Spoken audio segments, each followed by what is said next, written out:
Hello friends, welcome to Code Guy channel. It is a video about certification project build a Polygon area calculator. First of all, let's define class rectangle. Some places of this tutorial I will follow the test coherence, some of the places user stories coherence. I will scroll a lot, sorry about this, but I promise I will explain everything. Test number 2, we should have a square class.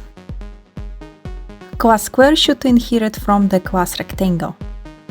Test number 5, a square object should be an instance of the square class and the rectangle class. It means that we need to use init method in both of the classes. Let's create init method for the rectangle class that will accept self, width and height.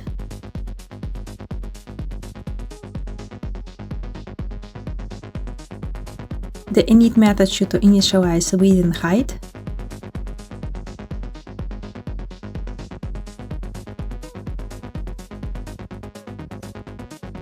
And let's create the init method for the square class. The method should store width and height from the rectangle class. And as you know, the square, it is the shape that has equal size of the sides.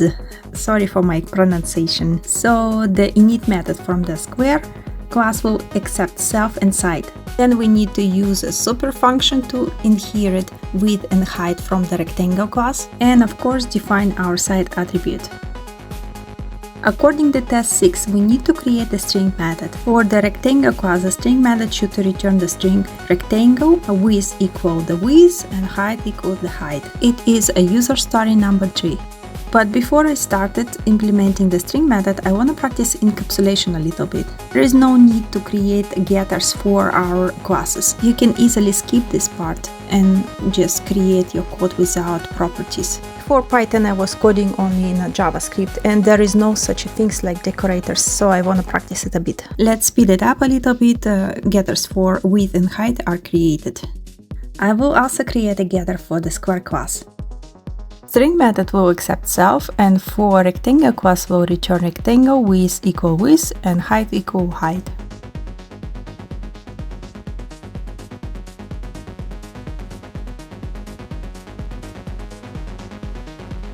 Let's copy paste this method for the square class.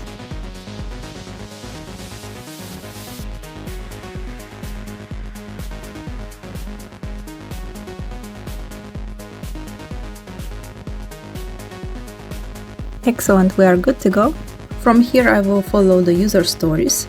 Next method that we need to implement it is a setWidth method. The method will accept self and new width, and self width will be equals to new width.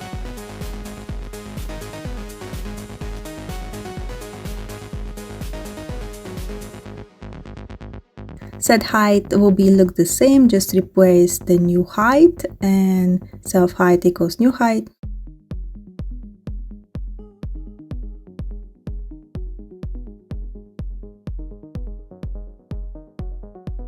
GetArea method will return self width multiplied by self height.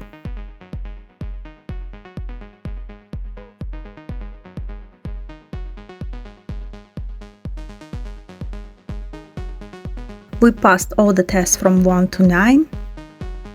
Next method we will implement it is a getPerimeter. GetPerimeter will accept self and return 2 multiplied by a sum of self width and self height.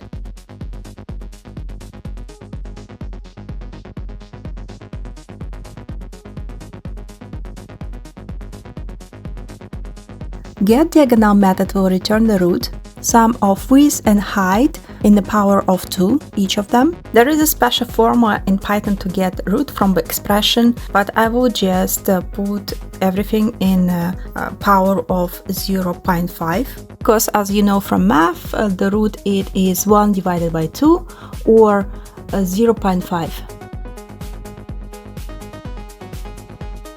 As you see, we passed the test 13. I'm going to finish with rectangle methods and then go to square. Next method to implement it is getPicture. GetPicture method returns a string that represents this shape using lines of asterisks. The number of lines should be equal to the height, and the number of asterisks in each line should be equal to the width.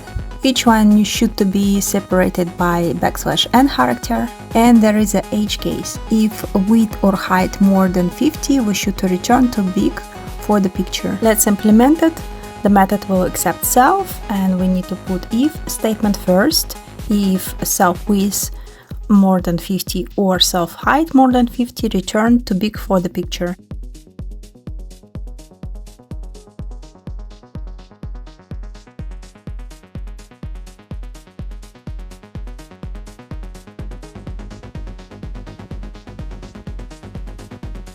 Let's go to the picture. As you see, we need to draw the matrix. As you see from example, if height equals 3, then we need to make 3 rows and fill it with width amount.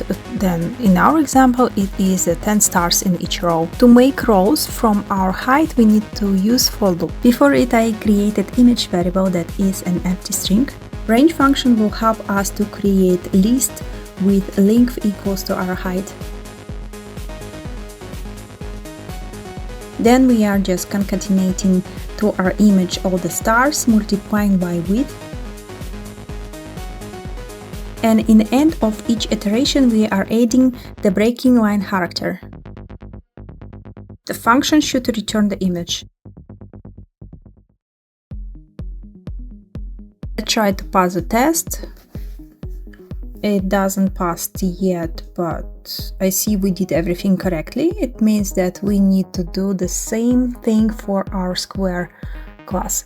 First of all, we will create setSide method that will accept self and new site, and self site will be assigned to new site.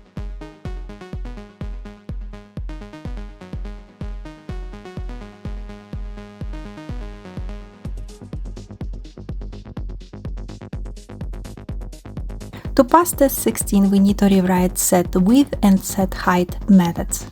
Let's copy paste it and change width and height on the side.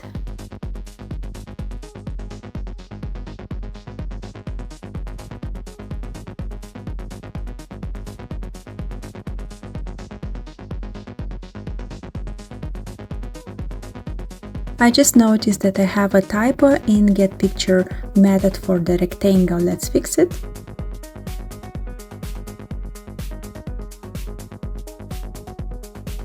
GetPicture method for the square instance will look almost the same.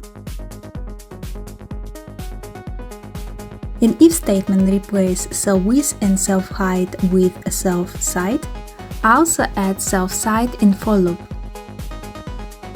We passed test 19. Now we need to work on getAmount inside method. This method takes another shape, a square or a rectangle, as an argument, and it returns the number of times the passed in shape could fit inside the shape with no rotations. So basically we need to do a similar thing like we did before. We need to count area. The method will accept self and shape. The body of the method will have two variables. First of them is FitWidth. It will be the result of 4 division between self-width and shape width. Why 4 division? Because we are not interested about floating dots.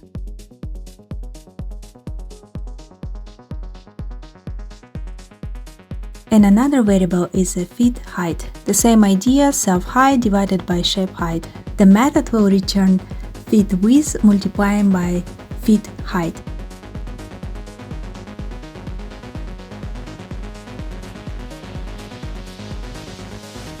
We are done. We passed all the tests. Thank you for watching. See you next time. Bye bye.